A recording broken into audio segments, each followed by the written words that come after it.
stages. First, the recognition that darkness cannot hide. This step usually entails fear. Second, the recognition that there is nothing you want to hide, even if you could. This step brings escape from fear. When you have become willing to hide nothing, you will not only be willing to enter into communion, but will also understand peace and joy. Oh, and by the way, sorry by the background noise. I think there's like an AC from a neighbor making a huge noise, and I'm trying to make it go away, but it's beyond my power, okay? Number 2.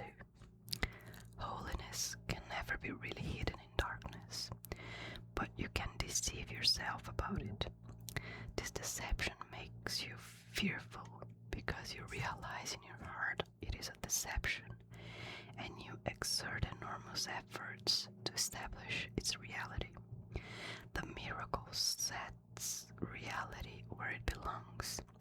Reality belongs only to spirit, and the miracle acknowledges only truth. It thus dispels illusions about yourself and puts you in communion with yourself and God. The miracle joins in the atonement by placing the mind in the service of the Holy Spirit. This establishes the proper function of the mind and corrects its errors, which are merely lacks of love. Your mind can be possessed by illusions, but spirit is eternally free.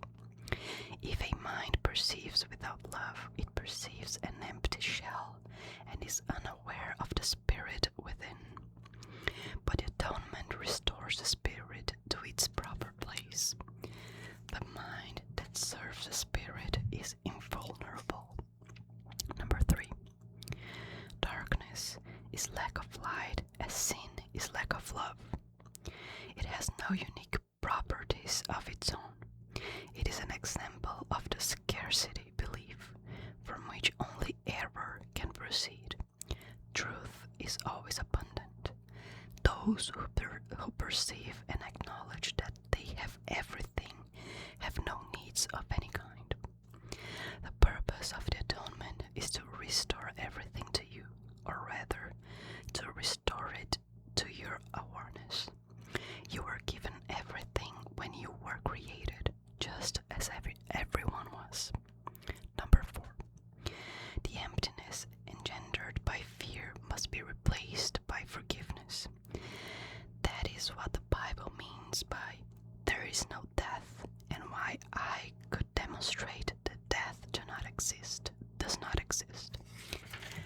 I came to fulfill the law by reinterpreting it.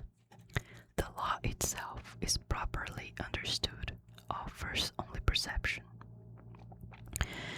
It is those who have not yet changed their minds who brought the hellfire concept into it. I assure you that I will witness for anyone who lets me, and to whatever extent he permits it. Your witnessing demonstrates your belief and thus strengthens it.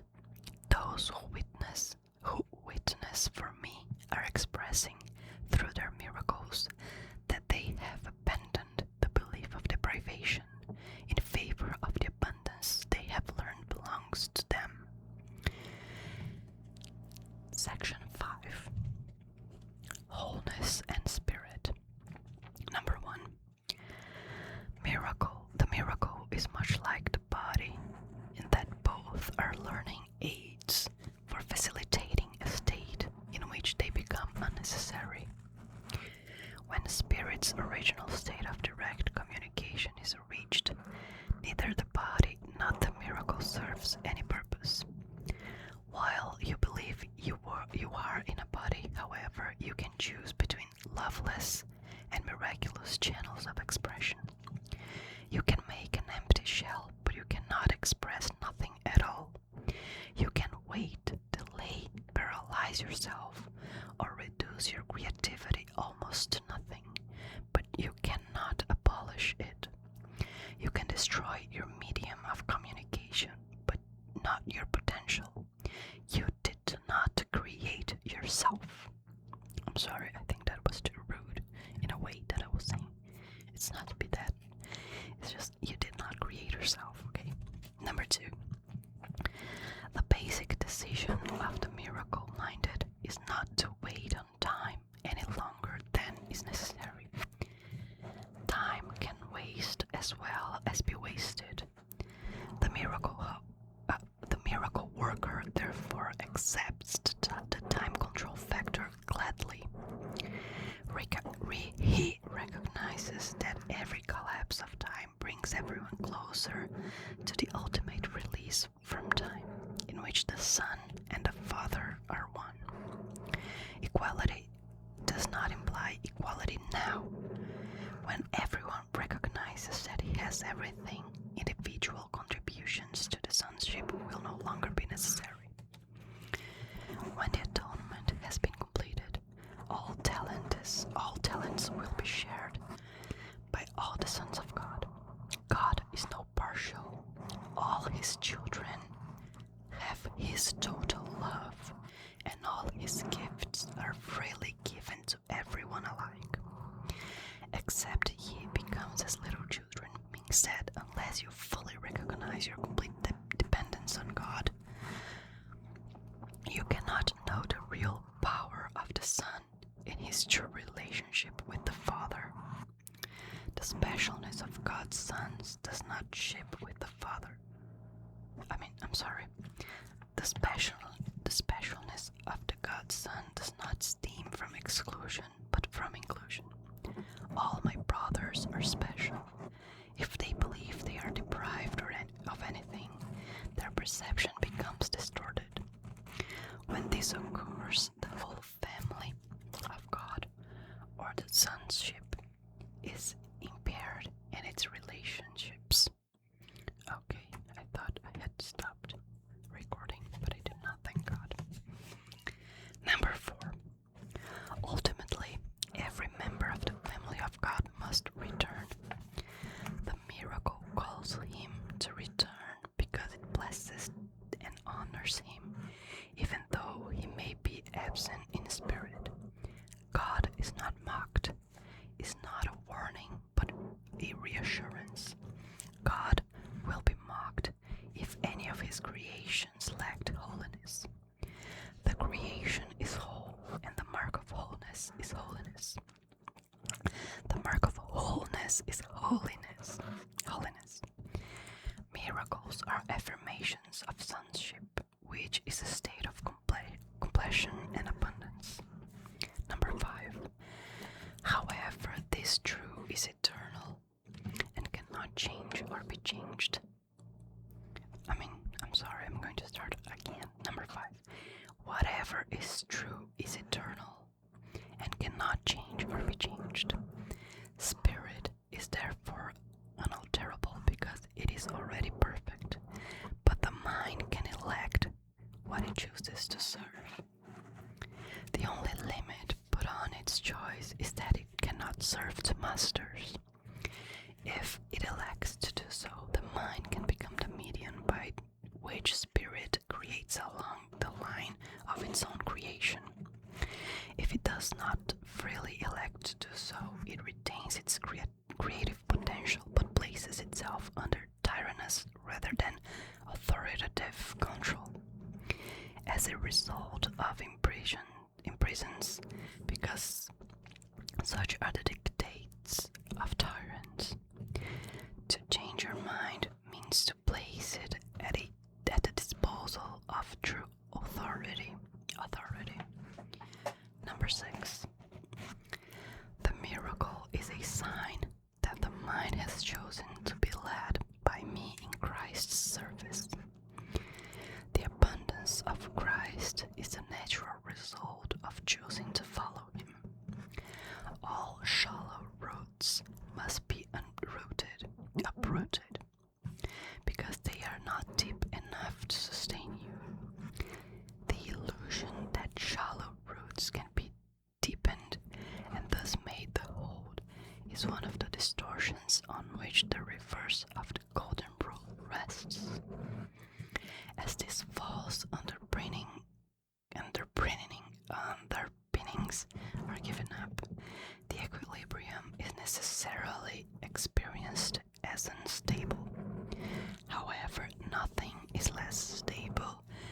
an upside-down orientation, nor can anything that holds it upside down be conducive to increased stability. Section 6. The illusion of needs.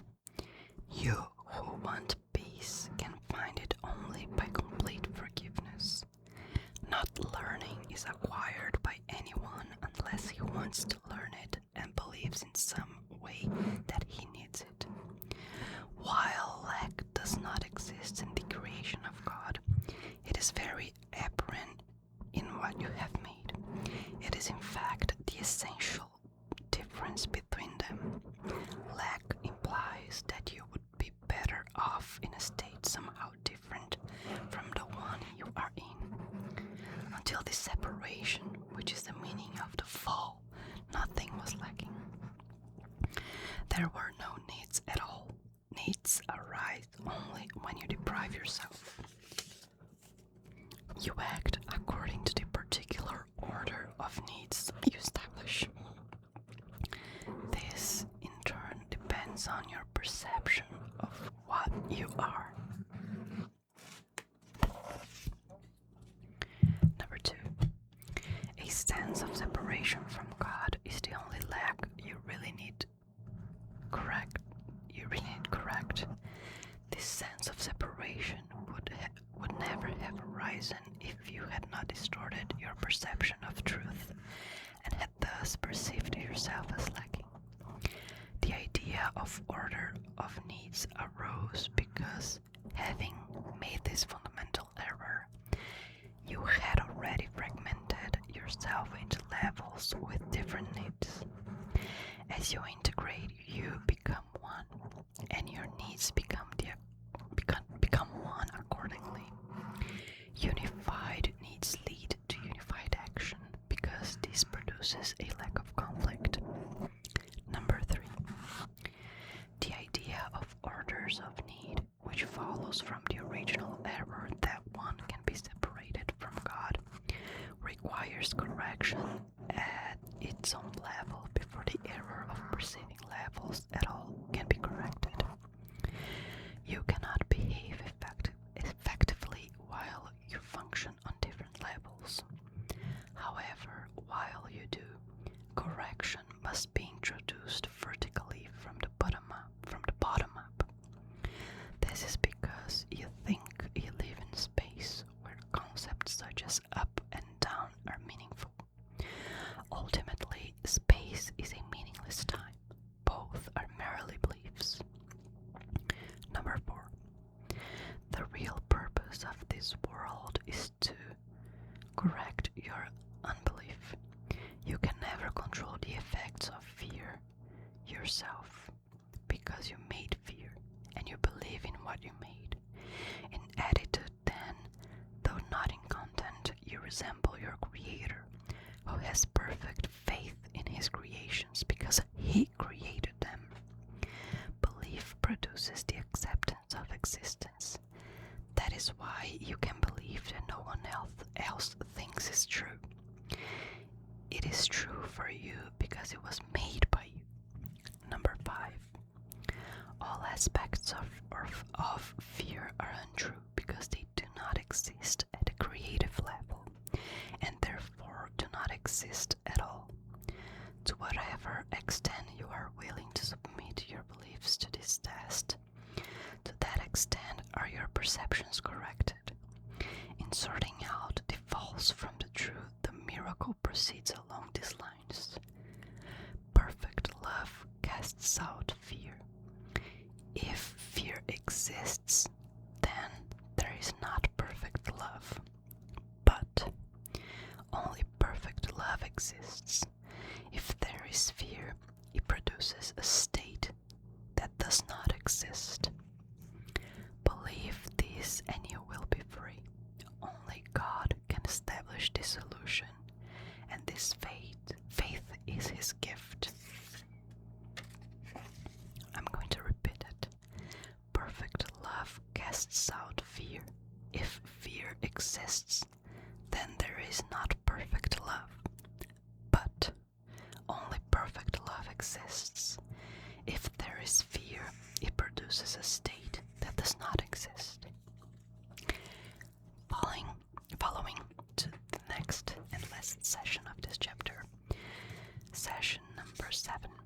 distortions of miracle impulses. Number 1. Your distorted perceptions produce a dense cover over miracle impulses, making it hard for them to reach your own awareness. The confusion of miracle impulses with physical impulses is a major perceptual distortion. Physical impulses are misdirected. Physical impulses are misdirected miracle impulses. All real pleasure comes from doing God's will. This is because not doing it is a denial of self. Denial of self results in illusions, while correction of the error brings release from it. Do not deceive yourself into believing that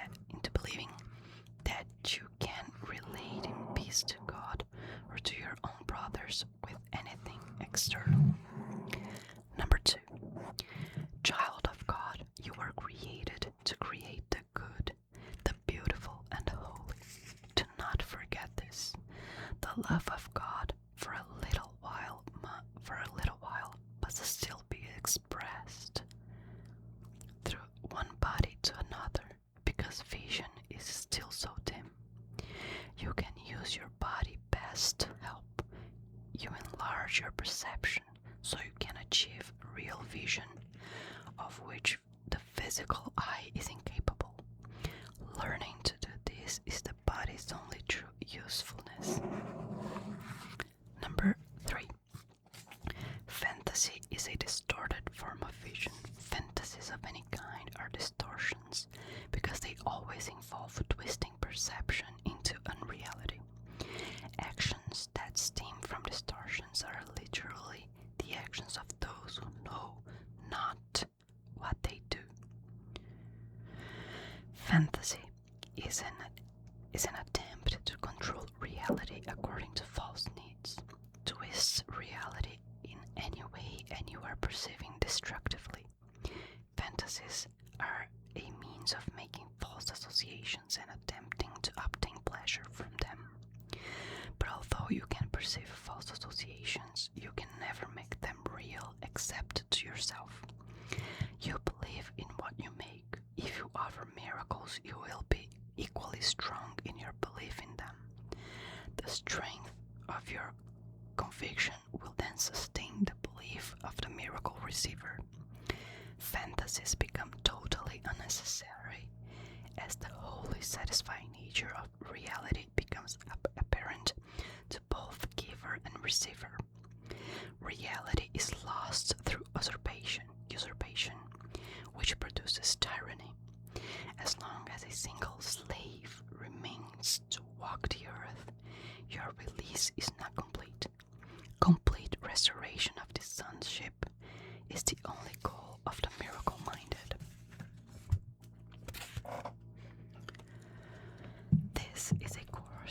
Number 4, this is a course in mind training. All learning involves attention and study at some level. Some of the later parts of the course rest too heavily on these earlier sections not to require their careful study. You will also need them for preparation. Without this, you may become much too fearful of what it is to come to make constructive use of it.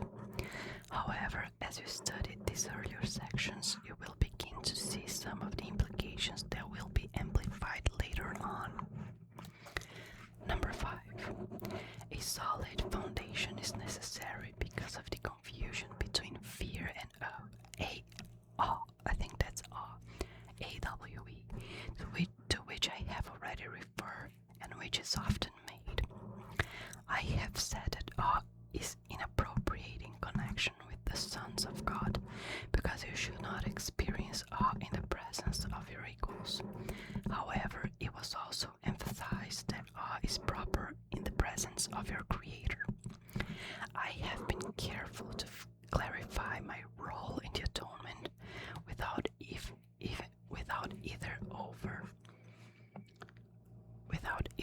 over or understanding it. I am also trying to do the same with yours. I have stressed that awe is not an appropriate reaction to me because of our inherent inequality. Some of the later steps in this course, however, involve a more direct approach to God Himself. It would be unwise to start on these steps without careful preparation, or all will be confused with fear, and the experience will be more traumatic than beatific. Healing is of God in the end. Healing is of God in the end. The means are being carefully explained to you. Revelation may occasionally reveal the end to you, but to reach it, the means are